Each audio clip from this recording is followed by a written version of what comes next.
আল্লাহ যুগে যুগে আপনার সাহায্য দেখেছি। আল্লাহ আপনি মুসা আলাইহিস সালামকে সাহায্য করেছিলেন। আল্লাহ আপনি মুহাম্মদ রাসূলুল্লাহ সাল্লাল্লাহু আলাইহি ওয়াসাল্লামকে সাহায্য করেছেন। আল্লাহ আমরা মুহাম্মদ রাসূলুল্লাহ সাল্লাল্লাহু আলাইহি ওয়াসাল্লামের এতিম উম্মত। আল্লাহ আমাদের কেউ নাই। আল্লাহ আপনাকে দেখি নাই, আপনাকে দেখার কোনো সুযোগ নাই। আল্লাহ আপনি আমাদেরকে সাহায্য করবেন না। আল্লাহ আপনি ওয়াদা দিয়েছেন, ওয়ালা তাহসাবান্নাল্লাহা গাফিলান আম্মা ইয়া'মালুয যালিমুন। আল্লাহ আপনি ওয়াদা সত্য। আল্লাহ আপনি বলেছেন আপনি জালেমদের থেকে বেখবর নন। আল্লাহ আপনি আমাদেরকে সাহায্য করেন। আল্লাহ আপনি আমাদেরকে সাহায্য করেন। এই জালেম আমাদের উপর আল্লাহ নির্যাতন চালিয়েছে 2009 সালে। আল্লাহ 13 সালে হেফাজতের অগণিত আলেমকে শহীদ করে দিয়েছে। আল্লাহ 2018 সালে এরা আমাদের উপর হত্যাযজ্ঞ চালিয়েছে। 2021 সালে সারা দেশে 26 জনকে শহীদ করেছে। 2024 সালে এসে এরা আমাদের উপর নির্বিচারে গুলি চালাচ্ছে। আল্লাহ কখন মাতা রাসূলুল্লাহ, আল্লাহ কখন আপনি সাহায্য আসবে? আল্লাহ সাহায্য করেন, আল্লাহ সাহায্য করেন। আল্লাহ আপনি সাহায্য না করলে কে আমাদেরকে সাহায্য করবে? আল্লাহ আমাদেরকে সাহায্য করেন, আল্লাহ আমাদেরকে সাহায্য করেন। আপনি দেখিয়ে দেন, আপনি যে ওয়াদা করেছেন ইন্নাহু লা ইফলাহুয যালিমুন, জালেমদের জীবনে সফল হবে না, সেটা আমাদেরকে দেখান। আল্লাহ আমাদের অন্তরগুলোকে প্রশমিত করেন, আমাদের চোখকে শীতল করেন, আমাদের অন্তরে প্রশান্তি দান করেন। এই জালেমকে এমন নিকৃষ্ট শাস্তি দেন, দুনিয়াকে ওর জন্য নরক বানিয়ে ফেলেন, পরকালকে ওর জন্য নরক বানিয়ে ফেলেন। আল্লাহ আমাদেরকে শাস্তি দেখান। আল্লাহ আমাদেরকে আপনার আরিনা আয়াতান ফিক, আল্লাহ আমাদেরকে আপনি নিদর্শন দেখান। আল্লাহ আমরা সর্বশেষ নূহ আলাইহিস সালাম যে বদদুয়া করেছে সে বদদুয়া করছি, রব্বি লা তাযার আলাল আরদি মিনাল কাফিরিনা দাইয়ারা। আল্লাহ পৃথিবীতে একটা জালেমকে অবশিষ্ট রাখবেন না, একটা জালেমকে অবশিষ্ট রাখবেন না। আল্লাহ একটা জালেমকে অবশিষ্ট রাখবেন না। আল্লাহ খুবাইব রাদিয়াল্লাহু আনহু যে বলেছিল আল্লাহুম্মা আহসিন আদাদা, আল্লাহ একটা একটাকে গণনা করে রাখেন। ওয়াক্তুলহুম বাদাদা, আল্লাহ একটা একটাকে হত্যা করেন। ওয়ালা তুগাদি মিনহুম আহাদা, আল্লাহ একটাকে রাখবেন না। আল্লাহুম্মা শাত্তিত শামলাহুম ওয়া ফাররিক জামাআহুম ওয়া আরিনা ফীহিম আজাইবা কুদরতিক। আল্লাহুম্মা আনসুর ইসলাম ওয়াল মুসলিমিনা ফী কুল্লি মাকান, খাসাতান ফী মাওতিনিনা ওয়া খাসাতান ফী ফিলিস্তিন ওয়া ফী গাজা। আল্লাহ আজকে আমরা নিপীড়িত, নির্যাতিত। আল্লাহ উইগুরে আমরা নির্যাতিত, গাজায় নির্যাতিত, আল্লাহ বাংলাদেশে নির্যাতিত। রাসূলুল্লাহ, আল্লাহ আপনার সাহায্য কখন আসবে? আল্লাহ আমাদেরকে সাহায্য করেন, আল্লাহ আপনি আমাদেরকে সাহায্য করেন।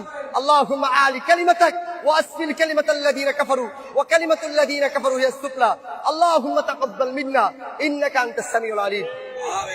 ফজা পাগলা সংসদে হেভি মুক্তিযুদ্ধ দেখছেন তো?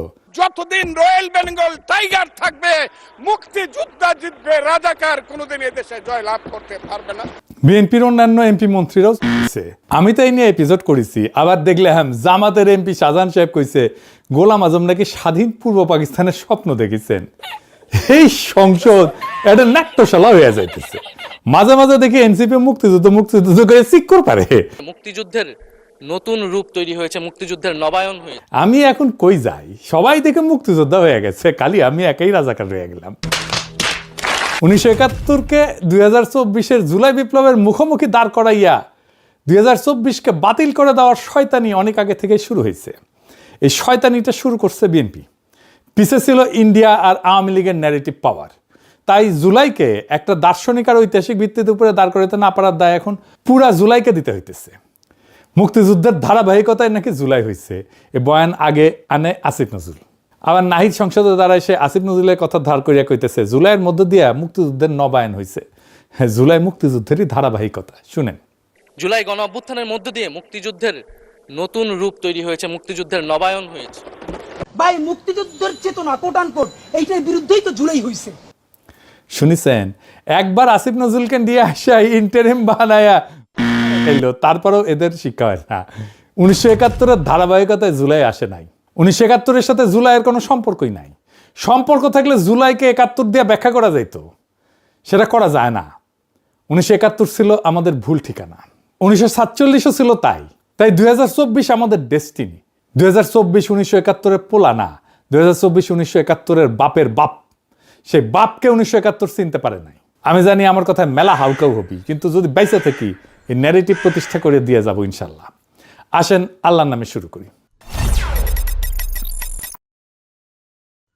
16 জুলাই 2024 রংপুর বেগম রোকেয়া বিশ্ববিদ্যালয়ের সামনের রাস্তায় একটা ছেলে দাঁড়াইছে, হাতে শুধু একটা লাঠি, সামনে পুলিশ, শটগান উঁচায়, কয়েক গজ দূরত্ব মাত্র। ছেলেটা পিছায় না, উল্টা সামনে আগায় যায়, 2 হাত ছড়ায় দেয়, বুক চিতায় দাঁড়ায়।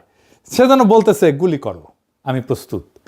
ঠিক কিনা? তাই তো পুলিশ গুলি করলো। প্রথম গুলি ছেলেটা টললো না, দ্বিতীয় গুলি ছেলেটা মাটিতে পড়লো। আবু সাইদ, বয়স মাত্র 22। এই এক দৃশ্যের ভেতরে পুরা 2024-এর রহস্য, পুরা না বলা কথা লুকায় আছে। আবু সাইদ মরতে যায় নাই, সে জীবন দিতে গেছিল। মরতে যাওয়া আর জীবন দিতে যাওয়া দুইটা এক জিনিস না। মরতে যাওয়া বলতে কি বুঝি? রাস্তায় বাস উল্টায় মানুষ মারা যায়, রোগে মানুষ মারা যায়, ছিনতাইকারীদের ছুরিতে মানুষ মারা যায়। 71-এ পাকিস্তানি বাহিনীর হাতে গ্রামে গ্রামে মানুষ মারা গেছে, কেউ ঘরের ভেতরে, কেউ পালাইতে গিয়া, কেউ স্ত্রী সন্তান বাঁচাইতে গিয়া, এসব মৃত্যু। কিন্তু কেউই মরতে যায় নাই, তারা বাঁচতেই চাইছেন, মৃত্যু আইসা পড়ছে। এমনকি 1971-এর রণাঙ্গনের মুক্তিযোদ্ধারাও, যিনি অস্ত্র হাতে যুদ্ধে গেছিলেন, তিনিও বাঁচার আশায় গেছিলেন, জিতে ফিরে আসবো এই ভরসায়। গুলি লাগলে শহীদ, কিন্তু গুলি না লাগলে ফিরে আসবো, আমার দেশ পাবো, আমার পরিবার পাবো। যুদ্ধে গেছেন কিন্তু মরতে যান নাই। জীবন দেওয়া সম্পূর্ণ আলাদা জিনিস। জীবন দেওয়া মানে আপনি জানেন আপনি ফিরবেন না, আপনি জানেন এই কাজটা আপনার জীবন দিয়ে শেষ হবে, আর আপনি সেটা মেনে নিয়েই দাঁড়াইছেন। জুলাইয়ের শহীদেরা সবাই এই জিনিস করছে। মুগ্ধ যখন গুলির মুখে পানি বিতরণ করতেছে, সে জানতো পরের গুলি তার গায়ে লাগতে পারে। ফায়াজ যখন বুক চিতাইছে, জানতো। ওয়াসিম, অনেক, সাজিদ সবাই জানতো এই ছেলেরা বাঁচতে যায় নাই, তারা জীবন দিতে গেছে। তাহলে আবু সাইদ আলাদা কেন? আবু সাইদ এই জীবন দেওয়ার দৃশ্যটা আমাদের দেখাই দিলেন সবার আগে, সবচেয়ে স্পষ্টভাবে। হাত সরানো, বুক উন্মুক্ত, গুলির মুখে স্থির। ভিডিও আছে, ছবি আছে। ওই ছবিটা একটা দলিল, ওই ভিডিওটা একটা দলিল। ওই ছবিটা শাহাদাতের ব্যাকরণ শিখাইছে, গ্রামার শিখাইছে। ওই ছবিটা দেখে কোটি মানুষ বুঝছে, এইভাবে দাঁড়াইতে হয়। তিনি জুলাইয়ের প্রথম শহীদ না, তিনি জুলাইয়ের সবচেয়ে দৃশ্যমান শহীদ। তার শাহাদাত শুধু একার সাক্ষ্য না, সেটা পুরা জুলাইয়ের সাক্ষ্যকে দৃশ্যমান করছে। এই জন্যে তার কথা বললে সব শহীদের কথা বলা হয়। আর এই প্রশ্নটাই জরুরি যে এই ছেলেরা জীবন দিতে গেল কেন? কি এমন কথা ছিল তাদের যা শুধু রক্ত দিয়ে বলা যায়? এই প্রশ্নের উত্তরেই লুকায় আছে পুরা 2024, পুরা জুলাই। 2024-এর নিরস্ত প্রতিরোধ আর শাহাদাত, এই দুইটার তফাৎ কি? তফাৎটা শুধু কৌশলের না, তফাৎটা অস্তিত্বের। অস্ত্র হাতে যুদ্ধ মানে কি? মানে আমার ক্ষমতা আছে, তোমারও ক্ষমতা আছে, দেখি কে জেতে। এটা ক্ষমতার লড়াই। আমার গুলি বরং তোমার গুলি, আমার সেনা বরং তোমার সেনা। এই যুদ্ধে আমি যদি জিতি, আমি তোমার রাষ্ট্রের জায়গায় আমার রাষ্ট্রকে বসাবো। কাঠামো এক, শুধু মালিক বদল। এটাই হয়েছে 1971-এ। আমরা পাকিস্তানি সেনাকে অস্ত্র দিয়ে হারাইছি, নিজেরা পারি নাই যদিও, ভারতীয় সেনাদের ডাইকে আনছি, আমরা জিতছি। যাই হোক, কিন্তু আমরা জিতে কি পাইছি? পাকিস্তানি কাঠামো, শুধু মালিক বদলাইছে। কেন? কারণ অস্ত্র দিয়ে আপনি ক্ষমতা বদলাইতে পারেন, কাঠামো তো বদলাইতে পারেন না। পাকিস্তান আমলে কোন কাঠামোটা বদলাইছে বলেন? কোনোটাই বদলায় নাই। অস্ত্রের যুক্তি একটাই, যার শক্তি বেশি সে যেতে। আপনি যদি অস্ত্র দিয়ে যেতেন, আপনি সেই যুক্তিকেই বৈধতা দিতেছেন, তাহলে আপনার নিজের রাষ্ট্র সেই একই যুক্তিতে চলবে তো। এই জন্য 1971-এর পরে বাকশাল আসছে, স্বৈরশাসন আসছে, আয়না ঘর আসছে, হাসিনা আসছে, কারণ যুক্তি বদলায় নাই, শুধু শক্তিধর বদলাইছে। এইবার দেখেন 2024-এ কি হয়েছে। আবু সাইদের হাতে শটগান ছিল না, কামান ছিল না, বন্দুক ছিল না, ভারতীয় সেনাবাহিনী পাশে ছিল না, তার হাতে ছিল একটা লাঠি আর তার বুক। ক্ষমতার হিসাবে এটা একটা অসম যুদ্ধ। আবু সাইদের জেতার কোনো সম্ভাবনা ছিল না, কিন্তু আবু সাইদ জেতার জন্য তো দাঁড়ায় নাই, তিনি দাঁড়াইছিলেন সাক্ষ্য দিতে। অনেকে বলবে এটাই তো গান্ধীর অহিংসা, নিরস্ত প্রতিরোধ। না, এটা গান্ধীর অহিংসা না। কেন আবু সাইদের প্রতিরোধ গান্ধীর অহিংসা না? গান্ধীর অহিংসা ছিল একটা কৌশল। উনি বুঝছিলেন যে ব্রিটিশের অস্ত্র আছে, আমাদের নাই, তাই অস্ত্রের লড়াইয়ে যাব না, বরং নৈতিক চাপ দিয়া ব্রিটিশকে লজ্জায় ফেলবো। সেজন্য অনশনে যাইতো। গান্ধী বলতো না মরতে আসছি, বলতো জেলে যাব, অনশন করব, লজ্জা দিব। তো আবু সাইদ এটা করেন নাই, তিনি গেছেন সাক্ষ্য দিতে, শাহাদাত বরণ করতে।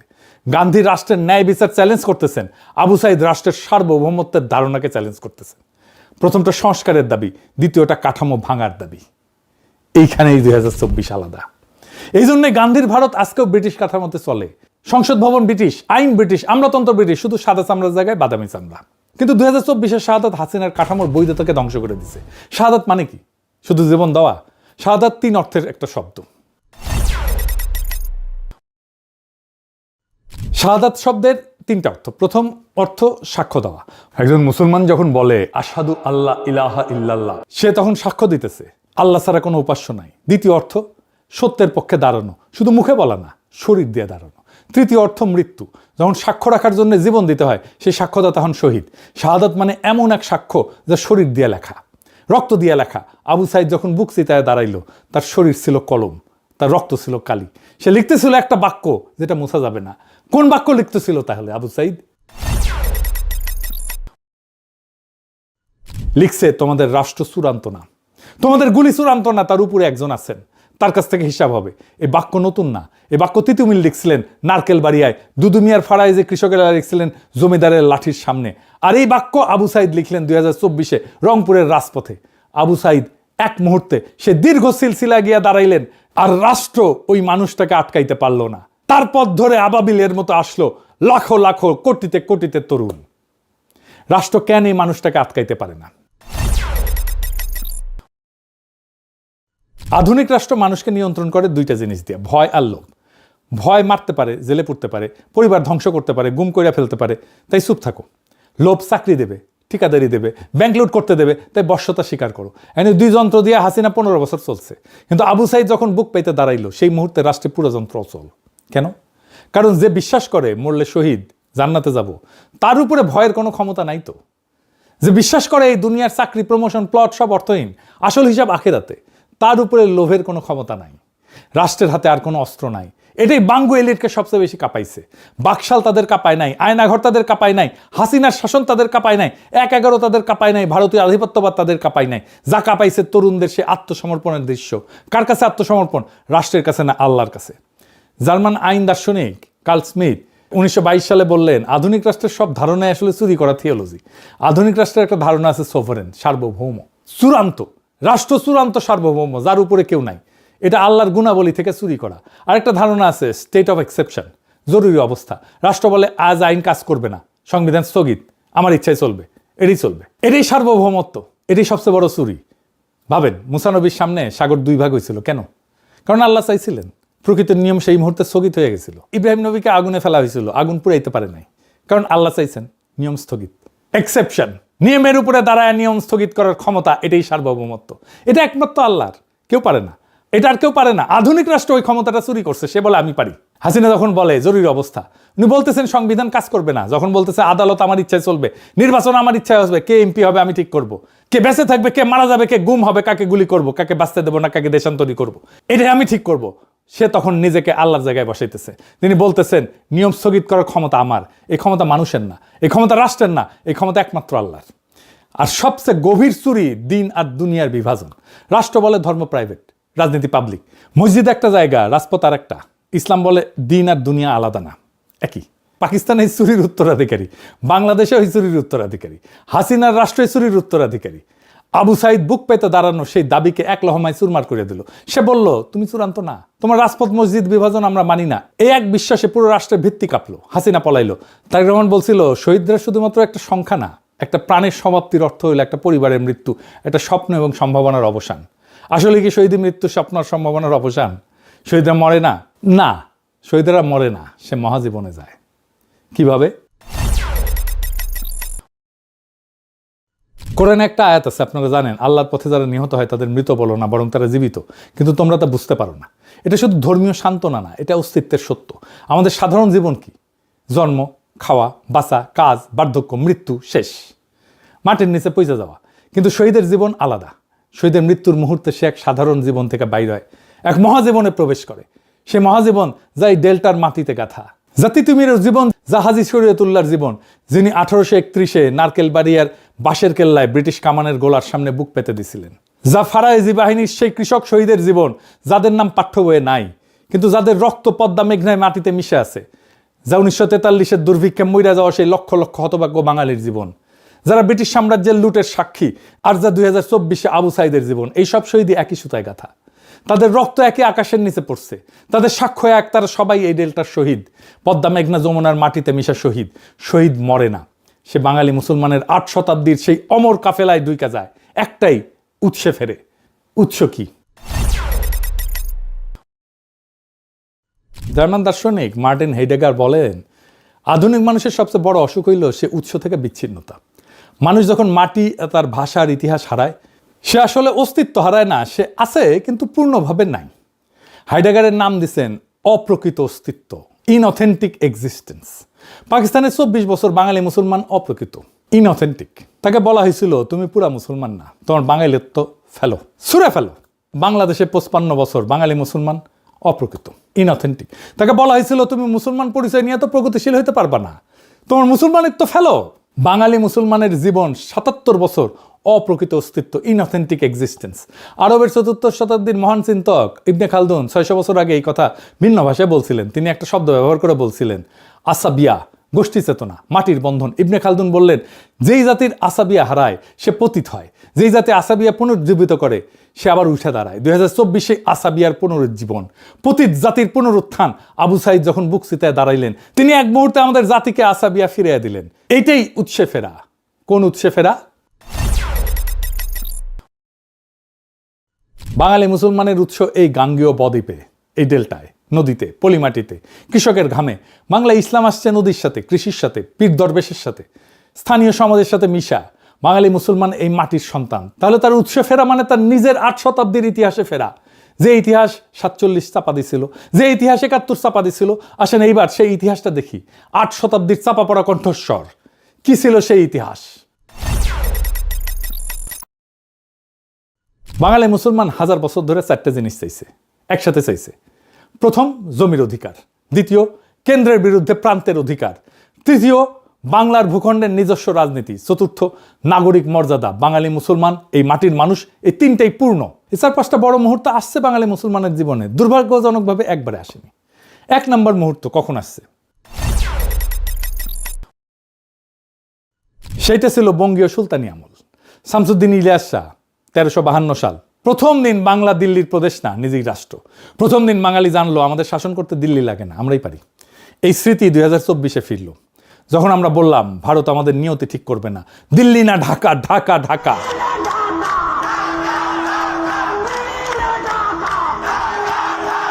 এই স্লোগানের গভীর তাৎপর্য বুঝতে না পেরা আবার অনেকে স্লোগান দেয় পিন্ডি না ঢাকা, হ্যাঁ, ওয়াশিংটন না ঢাকা। যাই হোক, সেই 670 বছরের আগের উৎসে ফেরা ছাড়াও আর এক উৎসে আমরা ফিরছি। ইসাখা এবং ভাটির রাজত্ব 16 শতকে। মোগল সাম্রাজ্য বাংলা জয় করতে চাইতেছে, দিল্লির শাসন প্রতিষ্ঠা হবে। ইসাখা আর 12 ভূঁইয়া রুইখা দাঁড়াইলেন। মোগল বিরোধী যুদ্ধ। কিন্তু এটা শুধু যুদ্ধ ছিল না, এটা ছিল নদীর ফেডারেলিজম। ভাটির ভূগোল, নদী আর জলাভূমির দেশ, কোনো একক রাজা সব নিয়ন্ত্রণ করতে পারে না।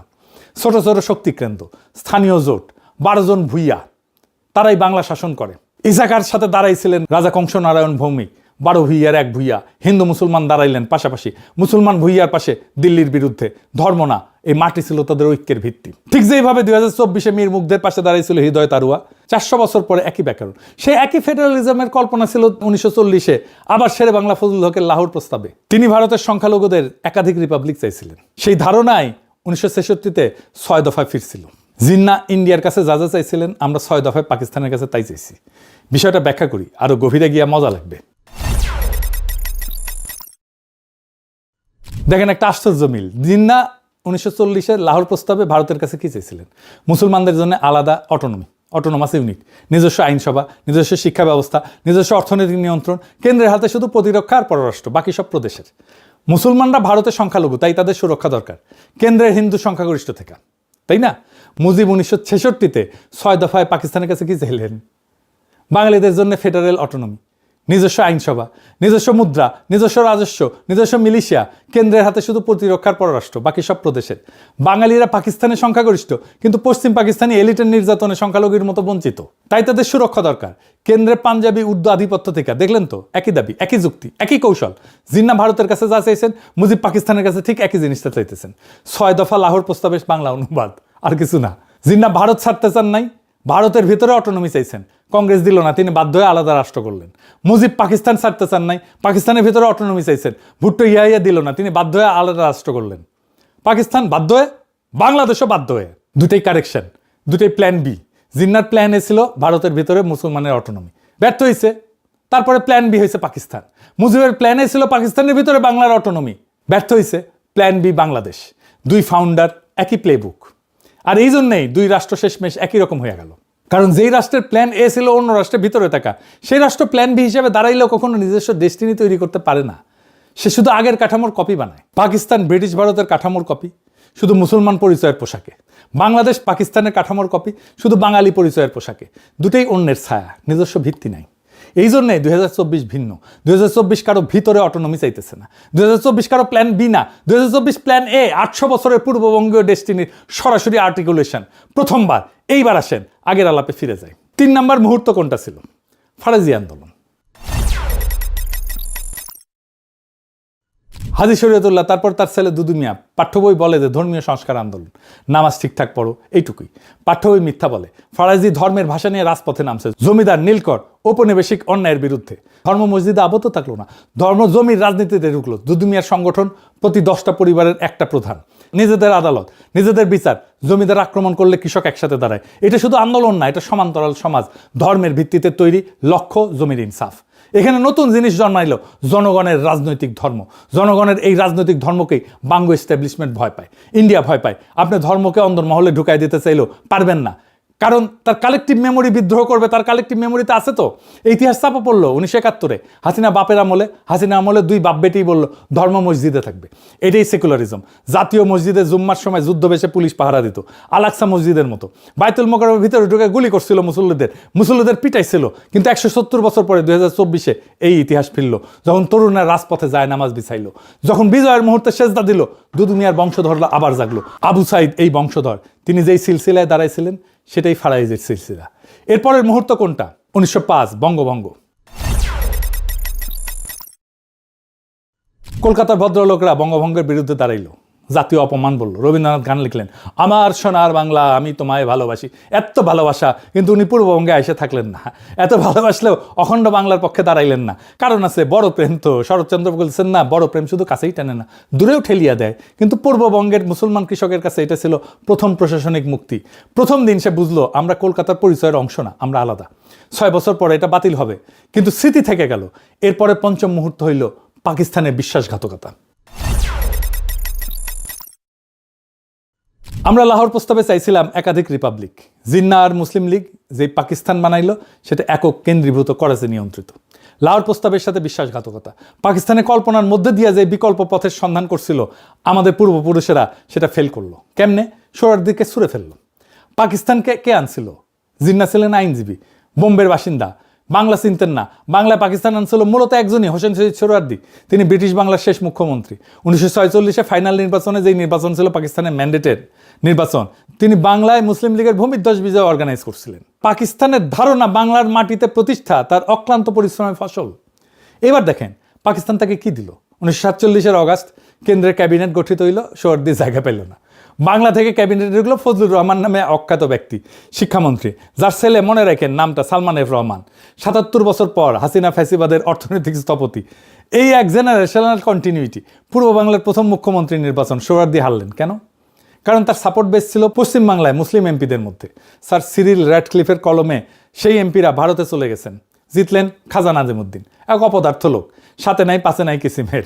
হ্যাঁ, যাই হোক, এইটা দুর্ঘটনা না, এটা নকশা। 1948-এ পাকিস্তানের বয়স 1 বছর। সোহরাওয়ার্দীকে মুসলিম লীগ থেকে বহিষ্কার করা হইল, গণপরিষদ থেকে বহিষ্কার করা হইল। যিনি পাকিস্তান আনছিলেন তিনি পাকিস্তানে অবাঞ্ছিত হয়ে গেলেন। পাকিস্তানের জন্মের প্রথম বছরে যে বাঙালি তাকে আনছিল তাকে ছুঁড়ে ফেলে দিছে। এটা ভুল সিদ্ধান্ত না, এটা পাকিস্তানের ডিএনএ ছিল। আর এই ছুঁড়ে ফেলা সোহরাওয়ার্দী কি করলেন? নতুন দল গঠন করলেন, আওয়ামী মুসলিম লীগ। মৌলানা ভাসানী সভাপতি। পাকিস্তানের বছর 2 বছর। বাংলার অর্গানাইজার পাকিস্তানের এগেনস্টে নতুন দল বানাইতেছেন। এই রিজেক্ট হওয়া সোহরাওয়ার্দীর হাত থেকেই ভাষা আন্দোলন, যুক্ত ফ্রন্ট, 6 দফা, মুক্তিযুদ্ধ সব শুরু। আইয়ুব খানের আত্মজীবনী ফ্রেন্ডস নট মাস্টার্সে 25 পৃষ্ঠায় সোহরাওয়ার্দী নিজে স্বীকার করছে পূর্ব পাকিস্তানের যত আন্দোলন সব তিনি কলকাঠি নাড়াইছেন 1947-এর ক্ষোভ থেকে। মানে 1971 শুরু হয়েছে 1947-এ। এই কথা সোহরাওয়ার্দী নিজেই লিখে গেছে। পাকিস্তান যেদিন বাংলার অর্গানাইজারকে সোহরাওয়ার্দীকে ছুঁড়ে ফেলছে সেই দিনই পাকিস্তান হারছে। বাকিটা 24 বছরের সময়ের ব্যাপার মাত্র। আর শুধু সোহরাওয়ার্দী না, পাকিস্তান শুধু মুসলমানের রাষ্ট্র হবে এই কথা কিন্তু ছিল না। পাকিস্তান হবে ভারতের সংখ্যালঘুদের রাষ্ট্র।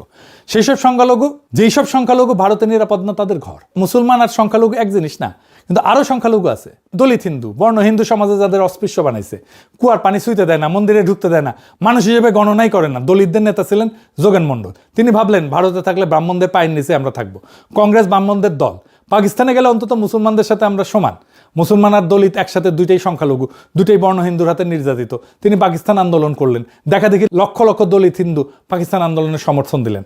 পাকিস্তান হইল, যোগেন মন্ডল পাকিস্তানের প্রথম আইনমন্ত্রী হইলেন। তারপর কি হইল? কয়েক বছরের মধ্যে দলিতদের উপরে নির্যাতন শুরু, জমি দখল, মন্দির ভাঙা, মেয়েদের তুলে নেওয়া, হিন্দু তা সে দলিত হোক, ব্রাহ্মণ হোক, হিন্দুই, পাকিস্তানে সে অপাঙ্ক্তেয়। যোগেন মন্ডল মন্ত্রী থেকে দেখতেছেন কিছুই করতে পারতেছেন না, যার সমর্থনে আসছেন তাদেরকেই বাঁচাইতে পারতেছেন না। 1950 সাল তিনি পদত্যাগপত্র লিখে রাতের অন্ধকারে ভারত পালাইলেন। পদত্যাগপত্রে লিখলেন, জিন্নাকে বিশ্বাস করছিলাম, ভুল করছিলাম, দলিতদের পাকিস্তানে নিয়ে আসার জন্য আমি দায়ী, এই দায় আমি বহন করব। যে দলিত হিন্দুরা যোগেন মন্ডলের কথায় পাকিস্তান চাইছিলেন, তারা কোন মুখে তাকে দেখবেন? পাকিস্তান তাদেরও বিশ্বাসঘাতকতা করছে। দুইটা ঘটনা পাশাপাশি দেখেন। সোহরাওয়ার্দী বাঙালি মুসলমান, পাকিস্তান আনছেন 1948-এ সুরে ফেলে। যোগেন মন্ডল দলিত হিন্দু, পাকিস্তান আনছেন 1950-এ পালাইতে বাধ্য। পাকিস্তান জন্মের 3 বছরের মধ্যে তার 2 ফাউন্ডারকে সুরে ফেলছে। এটা দুর্ঘটনা না। পাকিস্তান বাঙালিদের কণ্ঠস্বর গ্রহণ করার জন্য ডিজাইন করা ছিল না, দলিতদের কণ্ঠস্বর গ্রহণ করার জন্য ডিজাইন করা ছিল না। পাকিস্তান ছিল পাঞ্জাবি উর্দুভাষী আশরাফ এলিটের জন্য একটা যন্ত্র। বাকি সবাই বাঙালি হোক, দলিত হোক, সিন্ধি হোক, বেলুচ হোক, সবাই আজাইরা, সবাই ঝামেলা। চাইছিলাম এক জিনিস, পাইলাম আর এক জিনিস। দেখালো মুরগি, খাওয়াইলো ডাল। এই ভুলের সংশোধনী 71, কিন্তু সেটাও হয়ে উঠলো আর এক বিশ্বাসঘাতকতা। 1971 বাস্তব ঘটনা। স্বাধীন বাংলাদেশের জন্ম হয়েছে, কিন্তু নর্মাল ডেলিভারি না, সিজার করা লাগিছে। ডাক্তার ছিল ইন্ডিয়া। দেশের মানুষ রক্ত দিছে, এই রক্ত মিথ্যা না, কিন্তু একটা পার্থক্য করতে হবে। মুক্তিযুদ্ধের মুহূর্ত আর মুক্তিযুদ্ধের রাষ্ট্র দুইটা এক জিনিস না। মুক্তিযুদ্ধের মুহূর্তটা পবিত্র, কিন্তু যুদ্ধ শেষে যে রাষ্ট্র দাঁড়াইলো সেইটা মুহূর্তের প্রতিশ্রুতি রাখে নাই। কারণ 71 নিয়ে আমাদের আগে থেকে কোনো কল্পনা ছিল না, কোনো রাষ্ট্র কল্পনা ছিল না, কোনো দার্শনিক ভিত্তি ছিল না, কোনো 800 বছরের সিলসিলা ছিল না। 71 আমাদের লক্ষ্যও ছিল না। 71 ছিল বাধ্যতামূলক প্রস্থান, 47-এর প্রতারণার বিরুদ্ধে চূড়ান্ত প্রতিবাদ। 71 ছিল 47-এর কারেকশন, নতুন কিছু না, আগের ভুলের সংশোধন। আর কারেকশন কখনো ফাউন্ডিং হইতে পারে না, কিন্তু আমাদের প্রয়োজন ছিল নতুন প্রশ্ন, নতুন কাঠামো। 800 বছরের পূর্ববঙ্গীয় ডেস্টিনির পূর্ণ আর্টিকুলেশন, সেটা 1971-এ হয় নাই। এই জন্যই পাকিস্তান যেই কেন্দ্রবাদী কাঠামো রেখে গেল, বাংলাদেশে সেটা ভাঙলো না। ভাঙার দরকারই ছিল না, কারণ লক্ষ্যই তো ছিল ওই কাঠামোর মধ্যেই জায়গা পাওয়া। যখন বের হইতে বাধ্য হইলাম, তখন কাঠামোটা সাথে নিয়েই বের হইলাম। শুধু রাজধানী বদলাইলাম, করাচির জায়গায় ঢাকা, জিন্নার জায়গায় মুজিব, মুসলিম লীগের জায়গায় আওয়ামী লীগ। কাঠামো এক, চুরি যাওয়া থিওলজি এক, কেন্দ্রবাদ এক। বাংলাদেশের ডাক্তার ছিল ইন্ডিয়া, আমাদের জন্ম প্রক্রিয়ায় ভারতের হাতে। 55 বছর ধরে সেই নারী আমরা কাটতে পারি নাই। ইন্দিরা গান্ধী থেকে মনমোহন সিং, মোদি থেকে দোভাল, দিল্লির ছায়া বাংলাদেশের উপরে থেকে গেছে। কারণ 71 আমাদের ডেস্টিনি ছিল না, কারেকশন ছিল। আর কারেকশনের রাষ্ট্র কারেক্টিং এজেন্টের কাছে চিরকালের ঋণী। 1972-এর সংবিধান কে লিখলো? আওয়ামী লীগ একা। কোনো বিস্তৃত গণপরিষদ প্রক্রিয়া নাই। দল লিখলো, দল পাশ করাইলো, দল মালিক হইল। বাকশাল 1975-এর জানুয়ারি, একদলীয় ব্যবস্থা। এটা দুর্ঘটনা না, 1972-এর সংবিধানের যৌক্তিক পরিণতি। কারণ যেই রাষ্ট্রে কোনো নিজস্ব ডেস্টিনি নাই, সেই রাষ্ট্র তো শেষ দলেরই দখলে যাবে। আপনি সে একই কৃষক, এইবার হাসিনার আমল, আপনি যুদ্ধ করছেন, ছেলে শহীদ হয়েছে, মেয়ে নির্যাতিত। এইবার নতুন রাষ্ট্র আপনাকে কি বললো? বললো তুমি বাঙালি, ভালো কথা, কিন্তু তুমি এই নামাজ রোজা এত বেশি করো। এটা তো পাকিস্তানি ব্যাপার, এটা তো মুসলমানি ব্যাপার। তুমি তো প্রগতিশীল হতে পারবে না। তোমার দাড়ি টুপি কেন? তুমি মৌলবাদী। তোমার মাদ্রাসা কেন? তোমার ছেলেকে স্কুলে পাঠাও, রবীন্দ্রসঙ্গীত শেখাও, পয়লা বৈশাখে মঙ্গল শোভাযাত্রায় আসো, ঈদ ঘরে রাজপথে নামাজ পড়লে তুমি জঙ্গি। বললো তোমার ফারাই যে ইতিহাস, তোমার তিতুমিলের লড়াই ভুলে যাও, আমাদের ইতিহাস 52 থেকে শুরু। বললো তোমার সংস্কৃতি মানে রবীন্দ্রনাথ, ছায়ানট। পাকিস্তান যে অংশ ছাঁটাই করতে চাইছিল, বাংলাদেশ ঠিক তার উল্টা অংশ ছাঁটাই করতে চাইল। পাকিস্তান বাঙালি অংশ বললো অতিরিক্ত, বাংলাদেশ মুসলমান অংশ বললো অতিরিক্ত। আমরা পাকিস্তানে ছিলাম অতিরিক্ত বাঙালি, বাংলাদেশে হয়ে গেলাম অতিরিক্ত মুসলমান। আমাদের বাঙালি অংশ বাড়তি না, আমাদের মুসলমান অংশ বাড়তি না, দুইটা একই লড়াই, শুধু দুই দিকে, দুইটাই অর্ধেক রাষ্ট্র, দুইটাই ফেল্ড এক্সপেরিমেন্ট। পাকিস্তানের 24 বছর, বাংলাদেশের 53 বছর, মোট 77 বছর। এই 77 বছর আমরা একদিনও পূর্ণ ছিলাম না। 2024-এ সে বদ্ধ দরজা ভাঙলো। 2024-এ যা ফিরে আসছে, সেটা ছিল অভিনব একটা ব্যাপার। ফিরে যায় আবু সাঈদের সেই ছবিতে। এই দৃশ্যের পেছনে কিসের ছায়া? ফারাজির ছায়া, দুদু মিয়ার ছায়া, তিতুমিরের ছায়া। 170 বছর আগে যেই কৃষক জমিদারের লাঠির সামনে বুক চিতায় দাঁড়াইছিল, তাদের ছায়া। আবু সাঈদ তাদেরই বংশধর। বিজয়ের সন্ধ্যায় শাহবাগ টিএসসিতে যে সেজদা, সেটা ফারাইজির সিলসিলার পুনরুত্থান। 71-এর রাষ্ট্র ফারাইজির গ্রামার মুছে ফেলছিল, বলছিল ধর্ম মসজিদে থাকবে, রাজপথ সেকুলার। কারণ 71-এর কাঠামো ছিল 47-এর কাঠামোর কপি। এটাই দিন আর দুনিয়াকে আলাদা করছিল। 2024 সেই বিভাজনকে ভাঙলো। অগাস্টে যেই বাহিনী জনতার সাথে একাত্ম হইল, কি স্লোগান দিল? নারায়ে তাকবীর। শুনেছেন? 1975-এর 7ই নভেম্বর সিপাহী বিপ্লবের দিন বিপ্লবী সিপাহীরা একই স্লোগান দিছিল। এই স্লোগান ভাটির ফেডারেল বাংলার স্মৃতি। সিপাহী প্রজা একসাথে, বাহিনী জনতা একসাথে, কেন্দ্রের বিরুদ্ধে প্রান্তের ঐক্য। 400 বছর পরে ইসাখার স্মৃতি ফিরল। আর কোনো একক জাতির পিতা নাই। 47-এ ছিল জিন্না, 71-এ মুজিব, দুইটাই বংশতন্ত্র। কিন্তু এটা দুর্ঘটনা না। জিন্না মুজিব দুইজনেই প্ল্যান বি এর ফাউন্ডার। জিন্না ভারতের ভেতরে অটোনমি চাইছিলেন, পান নাই। পাকিস্তান নিলেন, মুজিব পাকিস্তানের ভিতরে অটোনমি চাইছিলেন, পান নাই, বাংলাদেশ নিলেন। প্ল্যান বি এর রাষ্ট্রের একক পিতা লাগে, কারণ সেই পিতা ছাড়া রাষ্ট্রের জাস্টিফিকেশন নাই। আমি প্রতিষ্ঠা করছি তাই আমি মালিক, এই দাবিতেই রাষ্ট্র দাঁড়ায়। 2024 প্ল্যান এ কারো ভিতরে অটোনমি চাইতেছে না, কারো বিকল্প না। প্ল্যান এর কোনো একক পিতা লাগে না, কারণ প্ল্যান এর ভিত্তি একজন মানুষের কর্মে না। 800 বছরের সিলসিলায় আবু সাইদ আছেন, মুগ্ধ আছেন, ফায়াজ আছেন, কিন্তু কেউ পিতা না, সবাই সাক্ষী। ভাটির 12 ভূঁইয়ার গ্রামার ফিরল, কোনো একক সম্রাট না, বহু কেন্দ্র, বহু কণ্ঠস্বর, সবাই এই মাটির পক্ষে। আর হাসিনার পলায়ন ভারতে, এই দৃশ্যটা মনে রাখেন। 1971 পাকিস্তানি বাহিনী ভারতীয় যৌথ কমান্ডের কাছে আত্মসমর্পণ করছিল। সিজারের ডাক্তার ছিল ইন্ডিয়া। 2024 মুজিব বংশের শেষ উত্তরাধিকারী সেই ভারতেই পলাইলো শরণার্থী হয়ে। 53 বছর পর সিজারের সেই ডাক্তার আসলে কি ছিল সেটা প্রকাশ হইল। হাসিনা পলায়নের মধ্যে দিয়ে মুক্তিদাতা ছিল না, মালিক ছিল, মালিক। সে দাসকে নিয়ে গেছে। 71 যাকে আমরা মুক্তিদাতা ভাবছিলাম, আসলে ছিলেন আমাদের নারী ধরা মালিক। হাসিনা পলায় গিয়া সেই মালিকের পায়ের কাছে আশ্রয় নিল, আর সেই মুহূর্তে ভারতের ছায়া বাংলাদেশের উপর থেকে সরে গেল। 53 বছর ধরে যেই নারী আমরা কাটতে পারি নাই, 2024 সেটা কাটা পড়লো। কে কাটলো? আবু সাইদ, মুগ্ধ, ফায়াজ, সব শহীদ। তাদের রক্ত সেই নারী কাটার ছুরি। কারণ যেই রাষ্ট্রের নিজস্ব ডেস্টিনি নাই, সে চিরকাল কারেক্টিং এজেন্টের কাছে ঋণী। কিন্তু যেই রাষ্ট্রের 800 বছরের সিলসিলা আছে, সে কারো কাছে ঋণী না। ইসাকা যেইভাবে কোনো বিদেশি বন্ধুর সাহায্য ছাড়া কেন্দ্রের বিরুদ্ধে দাঁড়াইছিলেন, 2024 সেই গ্রামারে ফিরল। 47 ছিল ব্রিটিশের দয়া, 71 ছিল ভারত ধাত্রী, 2024 কারো ছায়া না, নিজস্ব শক্তিতে। প্রথমবার এনসিপি আপনাদের মুক্তিযুদ্ধের ধারাবাহিকতার বয়ান ছাড়েন। 2024 ধারাবাহিকতা না। 2024 47 আর 71-এর বিরুদ্ধে 8 শতাব্দীর প্রতিশোধ। সেই প্রতিশোধের ব্যাকরণ, এই প্রতিরোধের সিলসিলা যারা জানে না, তারা জুলাইকে বোঝে না।